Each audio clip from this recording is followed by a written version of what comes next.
Good morning again, guys.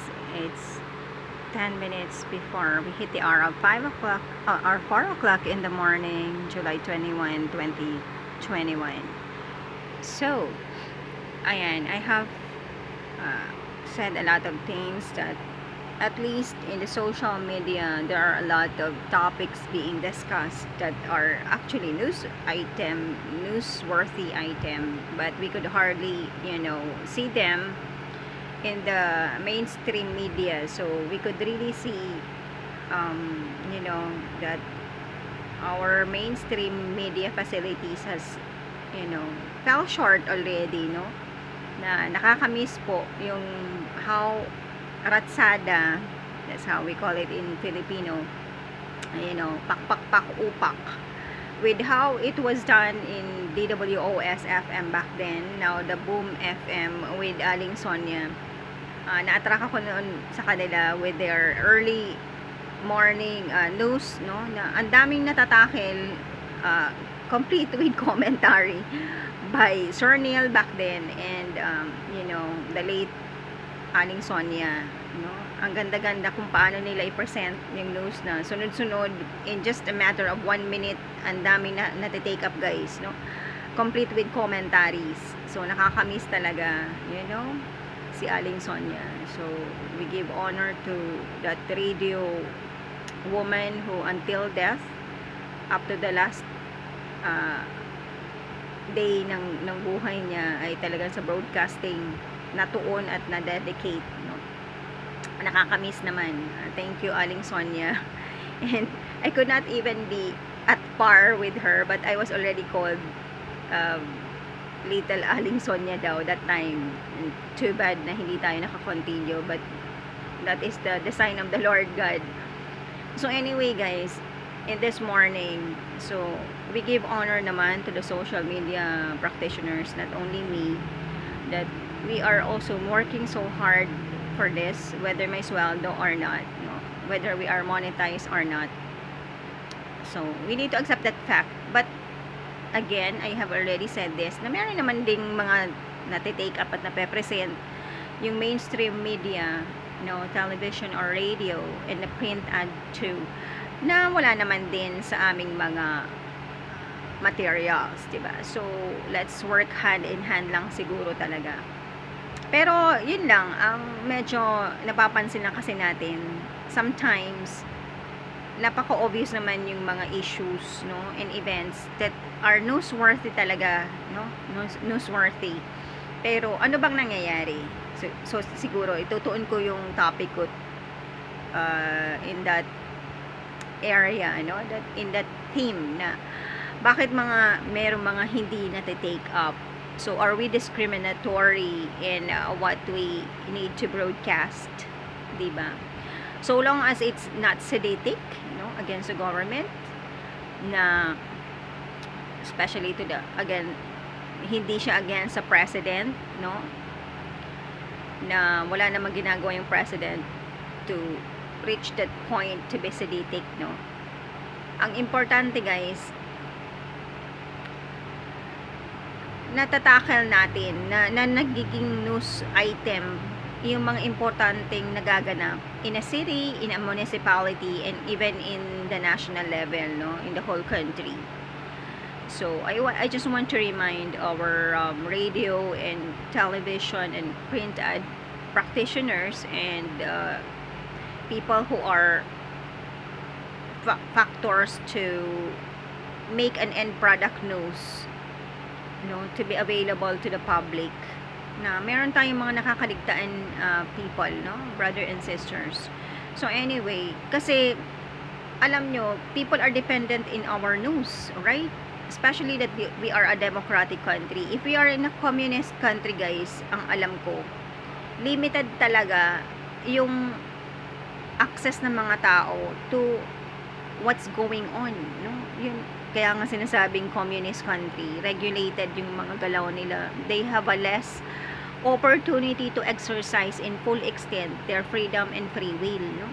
But we are a democratic country, so long as you are exercising your rights and privileges and your freedom and free will in accordance to, sa batas na wala kang nababiolate, no? Yun ang pinakamaganda, no? So we are a democratic country, so dapat po wala tayong nade-discriminate na topic or non-partisan tayo, no? Hindi ibig sabihin na favorite ko yun, so hindi ko siya ipe-present, 'di ba? So we are being biased by that. It's already a violation of the journalism rule, no?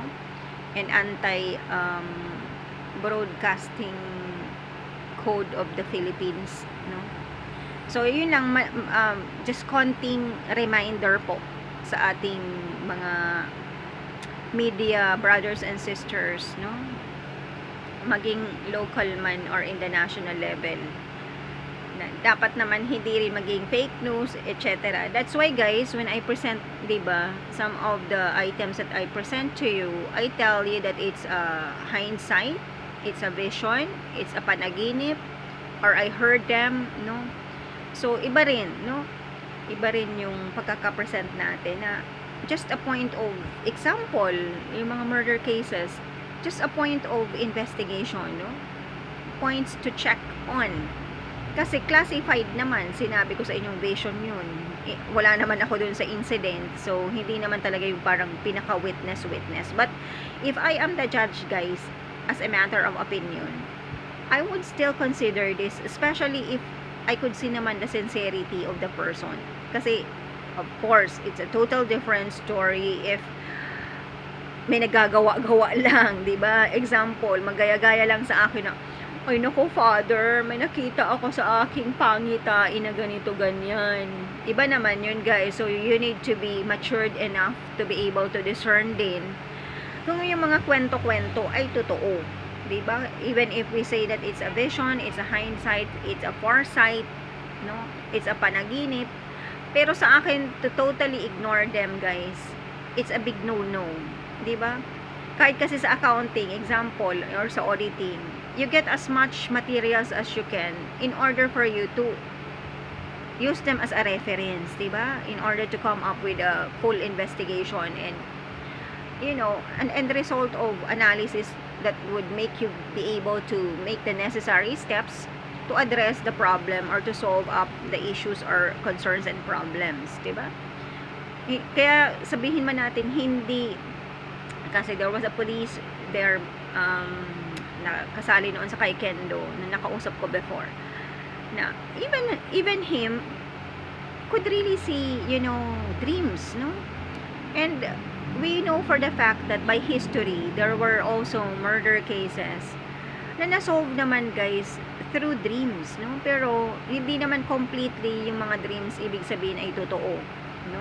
Some of them are symbolic, some of them are real, hindsight of what happened, no? Even in the television, we were able to see that there were murder cases na nagtulong po yung mga kaluluwa as allowed by the Lord God, no? Na pakitaan yung mga taong pwedeng magsalita, no, sa authorities, and then true enough, 'di ba, yung may nanaginip na nasa ilalim daw yung katawan nila ng ano ba yun, parang imbornal na sedimento and everything, at true enough na pinabungkal nila at totoo nga na nandun yung katawan. So I just would like to share this with you guys, na to completely ignore them is a big no-no, no? We should consider them as investigation item material, no, to gather and to consider, no? Only that we need to clarify them, no, and investigate further kung totoo. Ano ba ito? Para nagwa 101 investigation tayo, investigation 101 course. So doon lang napatuon ang ating usapan. Just to make you see lang, guys, na pinaghihirapan ko rin. There are times that I could see visions, no? I could see warnings. But it takes some time for me to reveal them, no? Either in an article or a vlog like this one. Pinaghihirapan ko rin, guys, no? Totoo ba ito, Lord? Ganyan yung ano ko, no? until I would realize sometimes there are those na distracting naman din talaga, made up by the evil spirits, no, na pine-present sa'yo. So, there is really what we call testing the spirit and investigating and clarifying further. So, yun. Hindi ko alam kung sino yung makakapanood ng vlog na ito that would be needing these things that I am saying.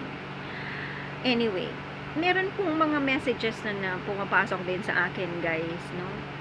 Na as I have seen in the interview of OG Diaz and in the vlogs of may I acknowledge, no, that the content maker and the YouTube channel owner OG Diaz, and then Alex Gonzaga, no, the latest one, that wherein we were able to see na ang dami pong tambak, ano, ng office of the Vice President, no.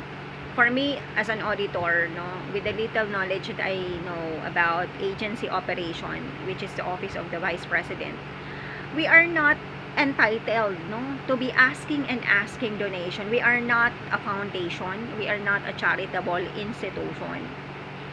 And we have the DSWD for that one. There's a proper agency for that one. Hindi na po siya tama. Process audit wise, guys, it's already a no-no.